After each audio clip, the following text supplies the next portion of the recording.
The Temple of Athena Nike is a temple on the western end of the Acropolis, adjacent to the Propylaea.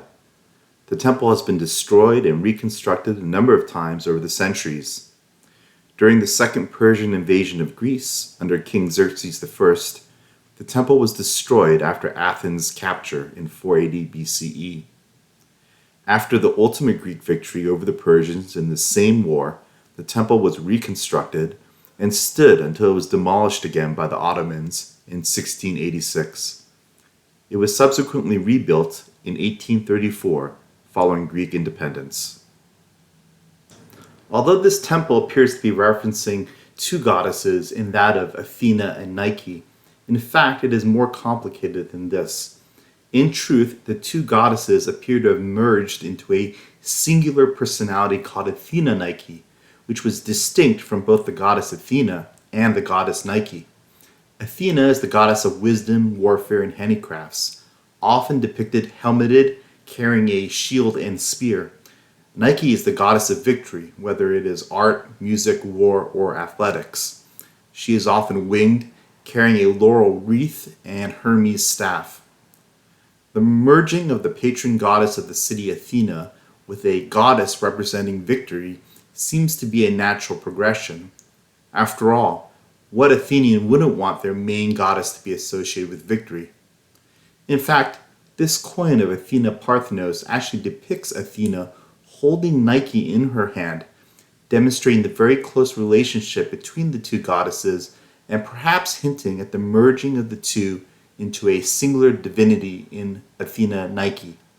In other words, Nike comes to be a descriptor or epithet of Athena. Although merging two distinct divine figures to create a seemingly new divine figure seems odd, it was apparently a perfectly reasonable development during the Greco-Roman time period.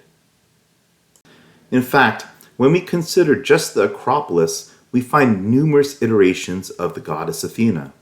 We have Athena Nike, or Athena Victory, whom we were just discussing, Athena Parthenos, or Athena the Virgin, located in the Parthenon, Athena Promachos, Athena who fights in the front line, which once stood in the now empty space behind the Propylaea, and Athena Polias in the Erechtheum, or Athena, protectress of the city.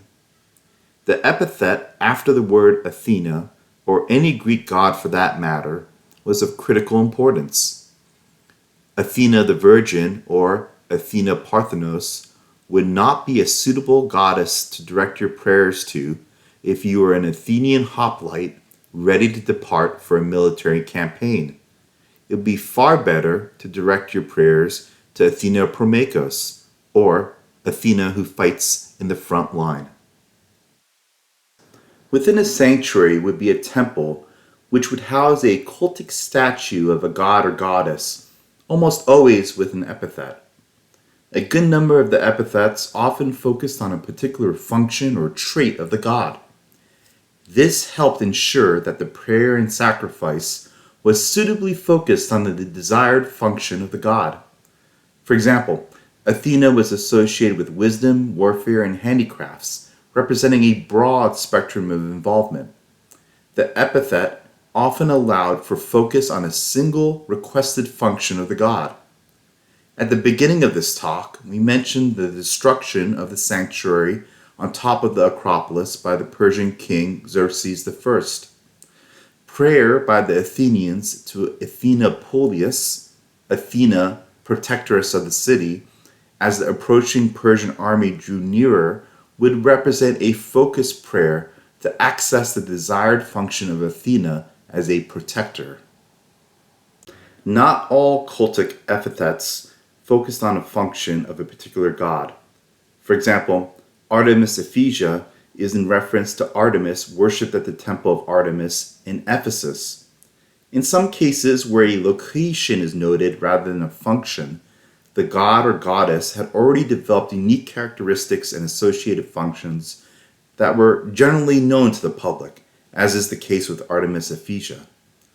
Other times, location epithets were largely intended to simply identify locations, As one can see, the Temple of Athena Nike is interesting for a number of reasons beyond its chronological history. It appears to not only represent the merging of two distinct goddesses into a singular entity, but also the use of one junior goddess, Nike, as an epithet to a senior goddess, Athena. It also is a good illustration of the various Athenas that existed just on the Acropolis and raises important philosophical questions about the nature of these Athenas as one single entity or multiple ones.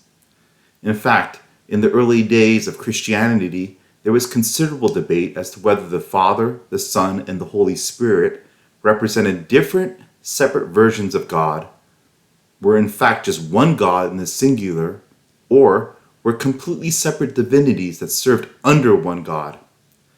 The parallels here between the Greco-Roman gods and their epithets with the early Christian debates regarding the nature of the Trinity and God are quite noticeable. If you enjoy this video, please like, comment, subscribe, and check out my other videos on the Acropolis.